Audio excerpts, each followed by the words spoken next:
నమస్తే, welcome to our channel. నేను సిరి.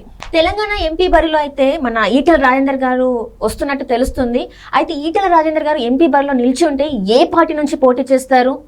So అందరికీ డౌట్ అయితే వస్తుంది. సో ఈ డౌట్ని మనకి క్లుప్తంగా వివరించడానికి మనతో పాటు ఉన్నారు ప్రముఖ senior journalist, political analyst C S Rao గారు. నమస్కారం సార్. ఈటెల రాజేందర్ గారు అంటే నార్మల్గా అయితే ఇప్పుడు బీజేపీలో ఉన్నారు, కానీ ఇప్పుడు ఏంటంటే కొత్తగా వినిపిస్తుంది ఎంపీ బరిలో ఈటెల రాజేందర్ గారి పేరు వినిపిస్తుంది. కాకపోతే ఏ పార్టీ నుంచి వెళ్ళి పోటీ చేస్తారు అని చెప్పేసి కూడా ఒక వార్త అయితే వస్తుంది. ఇంతకీ ఏంటి సార్, ఇది ఎలా చూడాలి మనం? ఇప్పుడు ఈటెల రాజేంద్ర ఆయన ఎంపీగా పోటీ చేస్తారు, ఇది కన్ఫర్మ్. అది ఆయనే చెప్పారు, నేను ఈసారి ఎన్నికల్లో నేను ఎంపీగా నేను పోటీ చేయబోతున్నాను అని చెప్పి ఆయన క్లియర్గా చెప్పడం జరిగింది. ప్రస్తుతం ఆయన అయితే బీజేపీలో ఉన్నారు. సో ఆయన పూర్వపు నేపథ్యం తీసుకుంటే తెలంగాణ ఉద్యమకారుడు, కేసీఆర్కి సమాంతరంగా ఉద్యమాన్ని నడపడంలో ఆయన కీలక పాత్ర పోషించారు. కేసీఆర్ తోటి కలిసి ఆయన ఉద్యమంలో చాలా చేతుడు వాదాడుగా నిలవడంతో పాటు కేసీఆర్కి ఎంత క్రేజ్ ఉందో ఉద్యమంలో అంతకన్నా క్రేజ్ ఉంది ఈటెల రాజేందర్కి. కేసీఆర్ క్యాబినెట్లో కూడా ఉన్నారు. అయితే ఆయన ఏదో అసైన్ ల్యాండ్లో ఏదో చేసి ఆక్రమించారని అదే కారణం చెప్పి ఆయన్ని కేసీఆర్ బర్తరఫ్ చేయడం జరిగింది ఆయన క్యాబినెట్ నుంచి, అప్పట్లో లాస్ట్ క్యాబినెట్లో. సో అక్కడి నుంచి వాళ్ళిద్దరి మధ్య వైరం పెరిగింది. అసలు ఎందుకు ఈటెల రాజేందర్ని బర్తరఫ్ చేయాల్సి వచ్చింది కేసీఆర్? నిజంగానే అసైన్ ల్యాండ్స్ ఉన్నాయి, అసైన్ ల్యాండ్స్ కొనుగోలు చేశారనేటువంటి అభియోగంతో ఆయన బర్తరఫ్ చేశారంటే కాదు, రాజకీయ కోణం ఉంది దాని వెనక. ఏం రాజకీయ కోణం అని అంటే, ముఖ్యమంత్రిగా కేసీఆర్ ఉన్నప్పుడే ఆయన్ని తొలగించేసి ముఖ్యమంత్రి కావడానికి ఈటెల రాజేందర్ ప్రయత్నం చేశాడు. దానికి హరీష్ రావు కూడా సహకరించాడు. హరీష్ రావు ఈటెల రాజేందర్ ఇద్దరు కలిసి రహస్యంగా బెంగళూరులో కొంతమందితో మీటింగ్లు పెట్టుకున్నారు అనేటువంటిది ఒక సమాచారం. దాన్ని అందుకున్నటువంటి కేసీఆర్ ఈటెల రాజేందర్ని బర్తరఫ్ చేసేలాగా ఒక ప్లాన్ చేసి ఈ అసైన్ ల్యాండ్స్ వ్యవహారం దీన్ని అంతటినీ బయటికి తీసుకొచ్చాడు అనేది చర్చ అందరికి తెలిసినటువంటి అంశం. దాని మీద చర్చ అప్పట్లో జరిగింది. ఆ తర్వాత ఆయన సేఫ్ గార్డ్ కోసం ఆయన అరెస్ట్ చేయాలని కూడా ప్రయత్నం చేశారు అప్పుడు కేసీఆర్. సో అప్పుడు బీజేపీలో ఆయన చేరడం జరిగింది. బీజేపీలో చేరి ఆయన టీఆర్ఎస్ పార్టీకి రాజీనామా చేయటం, ఎమ్మెల్యే పదవికి రాజీనామా చేయటం, ఆ తర్వాత హుజూరాబాద్ నుంచి ఆయన పోటీ చేయటం, హుజూరాబాద్ నుంచి గెలవడం, ఆ హుజూరాబాద్లో ఈటెల రాజేందర్ని ఓడగొట్టడానికి రైతు బంధు పథకాన్ని అనౌన్స్ చేయటం కేసీఆర్, ఇవన్నీ కూడా చాలా జరిగాయి. అయితే హుజూరాబాద్లో ఎట్టగెలకు ఆయన ఎమ్మెల్యే గెలిచాడు. మళ్ళీ ఆయన అసెంబ్లీలోకి అడుగు పెట్టారు. బీజేపీలో కొనసాగుతూ ఉన్నారు. బీజేపీలో కొనసాగుతున్నటువంటి పరిస్థితుల్లో బీజేపీలో ఆయనకు ప్రాధాన్యత లేదు అనేది అప్పట్లో బాగా వినిపించింది.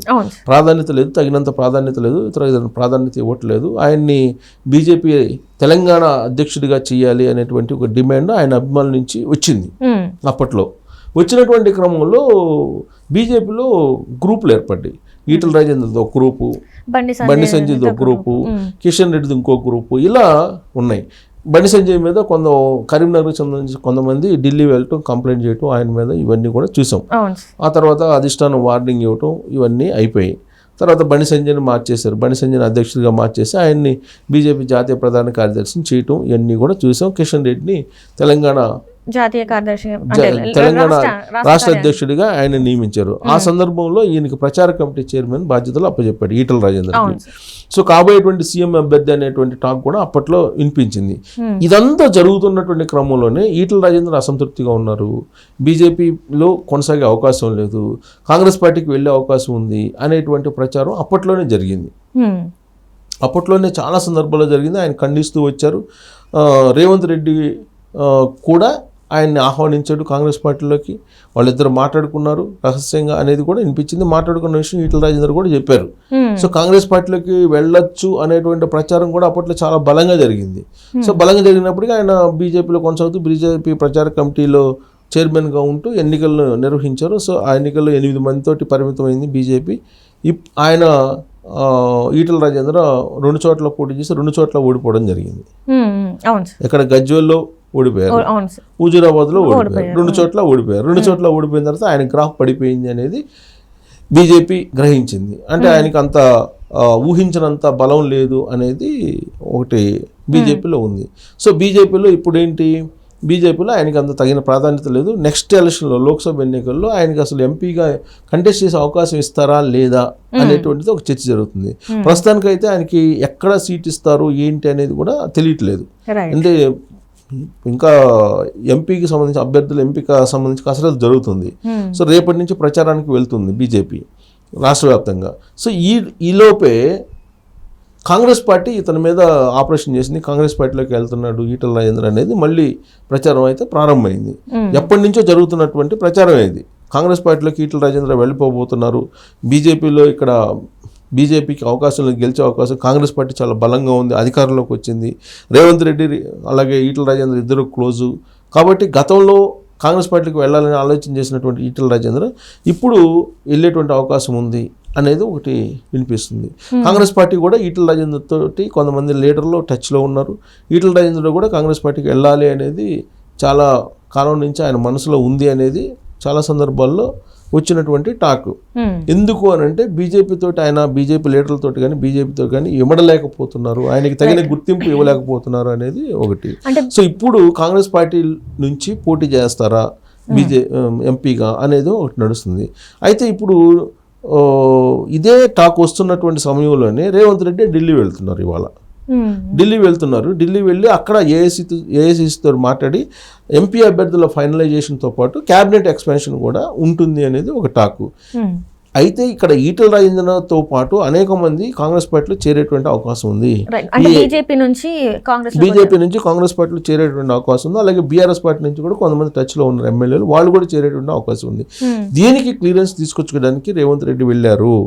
క్యాబినెట్ ఎక్స్పాన్షన్తో పాటు నామినేట్ పదవులు కొన్ని ఫిలప్ చేయడంతో పాటు ఈటల రాజేందర్ ఇష్యూని కూడా మాట్లాడటానికి అవకాశం ఉంది. ఇప్పటికే ఈటల రాజేందర్ కాంగ్రెస్ పార్టీలోకి రావడానికి రంగాన్ని సిద్ధం చేసుకున్నారు. ఏఐసిసి నుంచి వచ్చేటువంటి హామీ ప్రకారం ఆయన వచ్చేటువంటి అవకాశం ఉంది కాంగ్రెస్ పార్టీలోకి అనేది ఒకటి. అది కూడా మల్కాజ్గిరి నుంచి ఆయన పోటీ చేసేటువంటి అవకాశం ఉంది అనేది కూడా ఒకటి వినిపిస్తుంది. మల్కాజ్గిరి సీట్ను ఆశిస్తున్నారు. మల్కాజ్గిరి నుంచి కాంగ్రెస్ పార్టీ తరఫు నుంచి పోటీ చేయడానికి ఆయన ఇంట్రెస్ట్గా ఉన్నారు అనేది ఒకటి వినిపిస్తుంది. ఆల్రెడీ మల్కాజ్గిరి నుంచి అల్లు అర్జున్ మామ ఆల్రెడీ చంద్రశేఖర్ రెడ్డికి కన్ఫర్మ్ అయిపోయింది అనేది కూడా ఒకటి వినిపిస్తుంది. అయితే అలాంటప్పుడు ఈయన ఎక్కడి నుంచి పోటీ చేపిస్తారు ఈటల రాజేందర్ని అనేది ఒకటి. కరీంనగర్ నుంచి చేయాలంటే బండి సంజయ్ ఉన్నారు. సో కాబట్టి ఎక్కడి నుంచి పోటీ చేయించాలి అనేది ఒకటి. బండి సంజయ్కి పోటీగా కరీంనగర్ నుంచి చేపిస్తారా ఒక కాంగ్రెస్ పార్టీలో చేరితే? బీజేపీలో అయితే స్థానం లేదు. బీజేపీలో అయితే ఎక్కడ స్థానం కనిపించట్లేదు ఆయనకి. కాబట్టి కాంగ్రెస్ పార్టీలకు చేరే అవకాశం ఉందా అని అంటే ఆ టాక్ అయితే వినిపిస్తుంది. రేవంత్ రెడ్డి ఢిల్లీ వెళ్తున్నారు కాబట్టి ఢిల్లీ నుంచి ఆయన తిరిగి వచ్చిన తర్వాత దీనికి ఒక క్లారిటీ వచ్చేటువంటి అవకాశం ఉంది. అంటే ఇక్కడ చూస్తున్నట్టయితే సార్, ఇప్పుడు ఈటల రాజేందర్ గారు బీఆర్ఎస్ నుంచి వెళ్ళి బీజేపీకి వెళ్ళారు. అక్కడ తను చూపెట్టుకోలేకపోయారు సార్. అంటే తన సత్తా ఎందుకు అక్కడ చాటలేకపోయారు? అంటే కేవలం ఒక హుజరాబాద్లోనే గెలిచారు.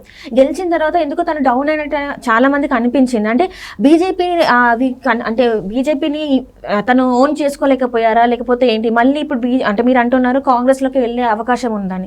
సో ఇప్పుడు కాంగ్రెస్లోకి వెళ్తే మరి అక్కడ ఇమ్మడగలుగుతారా సార్? మరి ఒకటి ఏంటంటే కాంగ్రెస్ పార్టీకి బీజేపీకి చాలా తేడా ఉంది. బీజేపీ ఏంటంటే ఆర్ఎస్ఎస్ బ్యాక్గ్రౌండ్ తోటి ఉన్నటువంటి లీడర్స్కి ఎక్కువ ప్రాధాన్యత ఉంటుంది అక్కడ. ప్లస్ అక్కడ ఏంటంటే అధిష్టానం ఏది చెప్తే అదే, అంతర్గత ప్రజాస్వామ్యం తక్కువగా ఉంటుంది అనేది ఒకటి బీజేపీలో.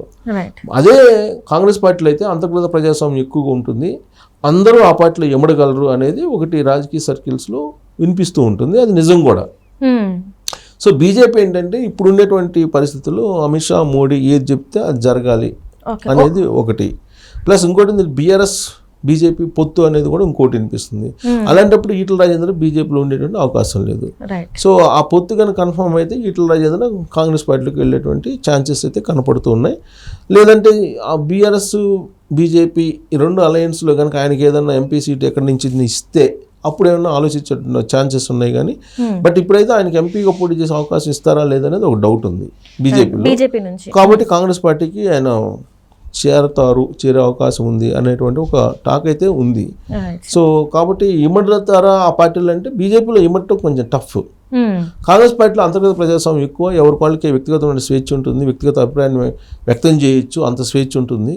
ప్లస్ అధిష్టానం దగ్గర కూడా వెళ్ళి మాట్లాడచ్చు. బట్ బీజేపీలో అధిష్టానంతో అంత ఈజీగా అందరూ మాట్లాడే ఛాన్సెస్ ఉండవు. కాబట్టి ఫ్లెక్సిబిలిటీగా ఉండేటువంటి పార్టీ ఏదైనా ఉందంటే కాంగ్రెస్ పార్టీ. అందుకే బహుశా నేను అనుకోవటం కాంగ్రెస్ పార్టీ వైపు ఆయన మొగ్గు చూపుతున్నారేమో అనేటువంటిది వస్తున్నటువంటి టాక్కి మనం విశ్లేషణ చేసుకోవచ్చు.